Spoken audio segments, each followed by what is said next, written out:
What's going on, guys? Welcome to the Black Financial Channel. That's theblackfinancialchannel.com. Today we're going to talk about predictions, stock market predictions for 2022 that I just read in an article, and I want to kind of break some of this down for you. So get comfortable, buckle up your seatbelt. We're going to get started on the Black Financial Channel right now.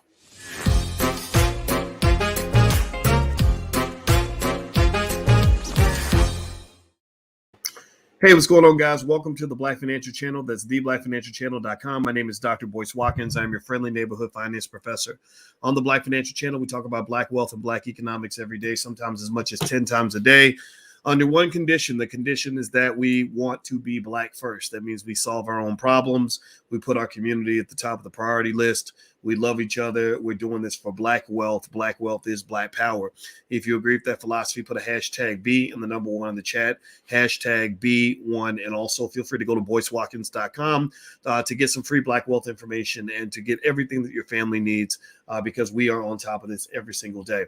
Now, let me dive into the conversation that I wanted to have today. Hello, Courtney and Rochelle and Sabrina. And also hello everybody on the Instagram page. The Instagram is the Black Financial Channel. So make sure you follow on Instagram and also make sure you text the word Boyce to 31996 and you can get notifications when I go live. We talk about economics a lot, and we also talk about some other issues as well. Everything happening in the community is very important to us. So feel free to text that number so that we can stay connected in case YouTube ever does anything crazy. All right. So with that said, I read this article, and one of the things that I liked about this article is on CNBC, and it says 10 media execs under the cloak of anonymity predict 2022's industry shaking events. So what I'm going to do is kind of break some of this down for you in terms of sort of telling you what I think is going to happen in 2022, how this should affect your stocks. And also I'm going to give you my stock pick of the day toward the end of the conversation. So if you want to know what stock I really like, I just bought some shares of this company. I'm really excited about it,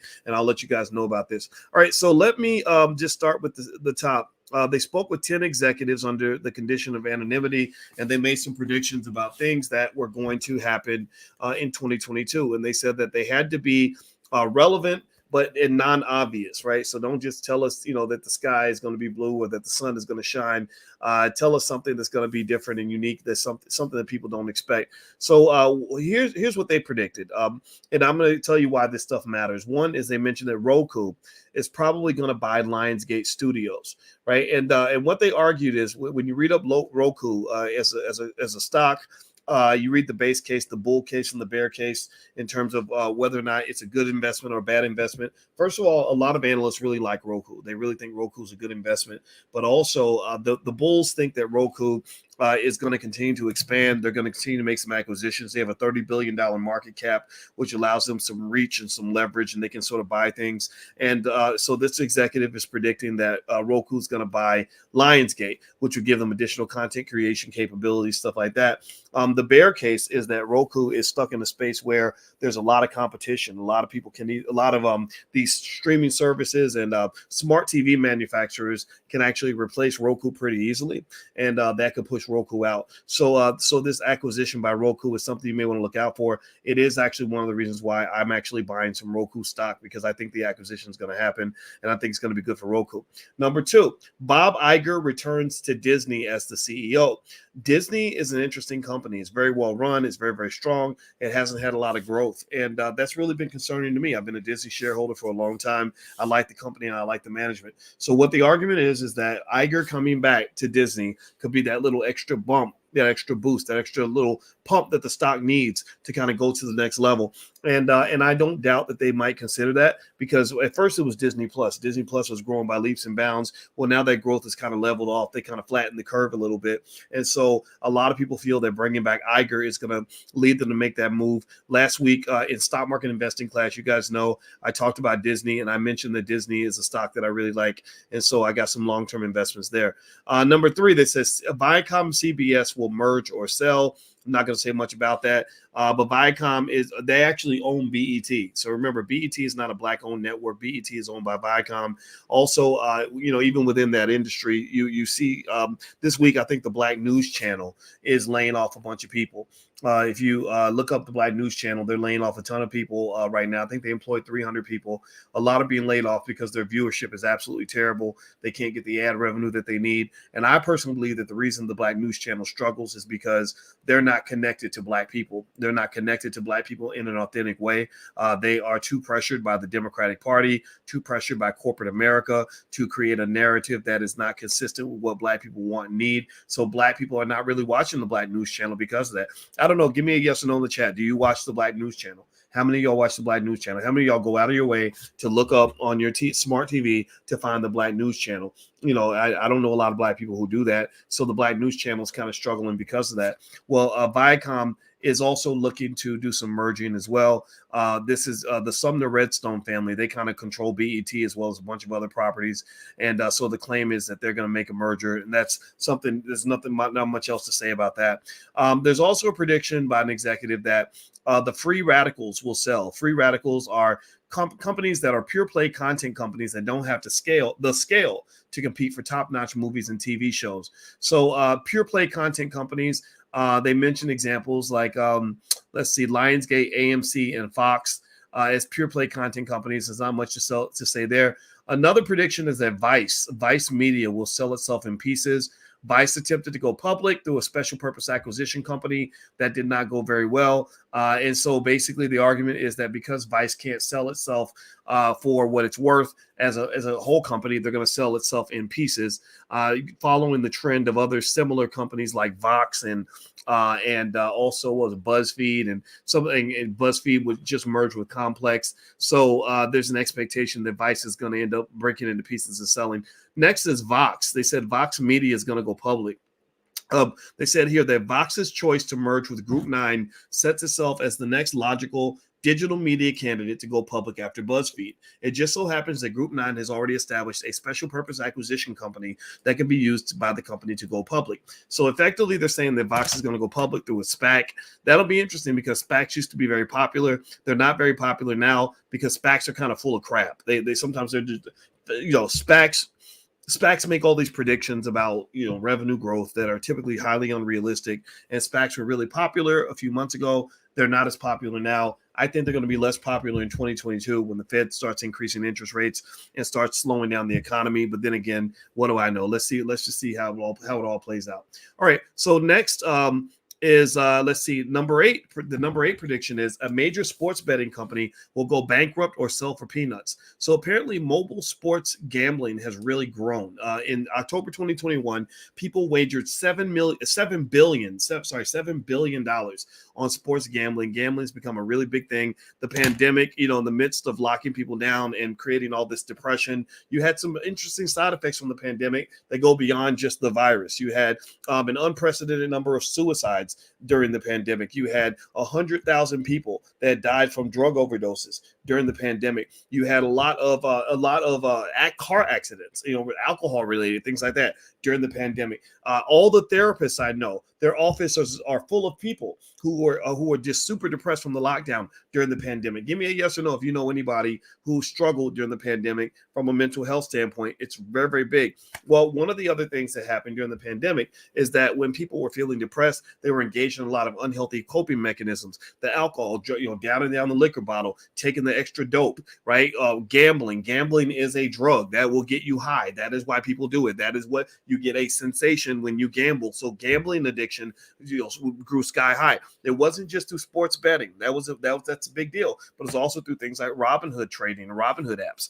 There are a lot of gambling addicts who think that they're traders. They think that they're investors, but they're not. They're just gamblers, right? So effectively, what they're saying is that the sports betting industry, which is drawing a lot of companies, a lot of interest because they were making so much money off the people that wanted to gamble. Some of these companies are going to go bankrupt. So they said the industry leaders, FanDuel and DraftKings, will likely be acquiring some of these smaller sports betting apps or some of the those sports betting apps that are struggling to become profitable. They mentioned MGM, Penn National Gaming, PointsBet, Wynn, and Caesars. They said one of them will go bankrupt or they will sell for peanuts to an industry leader like FanDuel or DraftKings. So perhaps that is a reason to look at DraftKings stock. I don't know. It's up to you. Next, Apple. They said Apple will buy a major TV studio. Apple's streaming video ambitions have been muted given the company's enormous size. Ted Lasso is a hit for Apple TV. I do not watch that show, but okay, good for them. But the service is operated largely on the periphery of the streaming wars. That's likely to change, said this executive. In 2022, it will be driven by the acquisition of a content studio. So they're saying that Apple at some point is going to just get a studio and start doing more original programming, which will make them a more direct player in this space. That'll be interesting. It'll also give Apple a library of TV shows and movies it can offer to customers. That's something Apple doesn't own yet, but it's probably essential to Siri's long-term streaming ambitions. Still, Apple has a very limited track record with mergers and acquisitions, so any prediction of an Apple acquisition of significance is more often wrong than right. I remember with Apple, and this is another reason why I do like Apple stock long term, is Apple's talking about like building cars and stuff, and Apple's going to be all up in the metaverse, so it'll be interesting to see how that plays out. Prediction number 10, they said free advertising supported streaming services will consolidate. So apparently there's a lot of these companies out there that offer free TV. You've seen. Give me a yes or no if you've heard of any of these companies. Tubi. Anybody heard of Tubi? Viacom CBS's Pluto TV. Anybody heard of Pluto TV? Give me a yes or no. Anybody heard of Amazon's IMDb TV? Give me a yes or no. So these are companies that basically offer free content in exchange for you to watch ads, right? So they're saying that a lot of these companies, the market's getting kind of full, and they're claiming that some of these companies are going to consolidate. So they said this executive predicted free streaming TV will have surging growth in 2022, but will also consolidate. Too many of these services are offering essentially the same thing: a bundled offering of free networks with a lot of old movies and TV shows and syndicated programming. A roll-up of several of these services is likely in 2022, according to executive number 10, which was the 10th person that they talked to about this. So these are some predictions that are happening in 2022. These are things that are going to impact the stock market. I will be watching very closely. Now, if you want my stock pick of the day, here's the stock that I really like today. Do me a favor, hit the thumbs up button. Thumbs up, thumbs up, thumbs up. Please subscribe. Also, you can get a Black Wealth calendar by going to BoyceWatkins.com. So feel free to go to BoyceWatkins.com if you'd like to get the calendar and put it on your refrigerator. It has Black Wealth principles for every month that you can apply for your family. So feel free to get some, to give away after the holidays. I don't know if we can get them to you before Christmas, though, because Christmas is just a week away. But anytime is a good time to share Black Wealth. So feel free to go to BoyceWatkins.com, or you can go to BlackWealthCalendar.com, either one. All right, so the stock I like right now is a stock you've probably never heard of. It's a company called DermTech, DermTech, DermTech. The ticker symbol is DMTK, DMTK, DMTK. Somebody please type DMTK in the chat, please, so other people don't say, well, what was the ticker symbol again? What was it again? I can't remember, Dr. Boyce. So somebody please type it in so everybody can get that information. That is a stock that I like. That is a stock that I just bought. That is a stock that I'm not recommending. This is not investment advice, but that's a stock that I bought. So that's my stock pick of the day. So make sure you subscribe to the channel, and every blue moon I'll let you guys know some stocks that I'm buying, stuff like that. Also, if you join the stock market investing class, I give you guys a big long list every single week. So feel free to go to BoyceWatkins.com and you can join stock market investing class. We meet every Tuesday at 11 a.m. and we cover every single question you have about anything, anywhere, on any issue related to investing in stocks. Because you guys know I've taught college students for almost 30 years now, Syracuse University, Indiana University, the Ohio State University. So I know this stuff very, very well, like the back of my hand. And so it's very easy for me. I can make it very easy for you. So, but everybody has to invest. Everybody has to invest. Everybody has to invest. Black people must invest. Black people must invest. Black people must invest. Did I mention that Black people have to invest? I'll say that. I can't remember if I said it or not. So anyway, all right. So hit the thumbs up button, share, subscribe before you go. I'm about to get out of here. Take care, guys. Love you. God bless you. And I'll talk to you guys soon. Take care. Peace.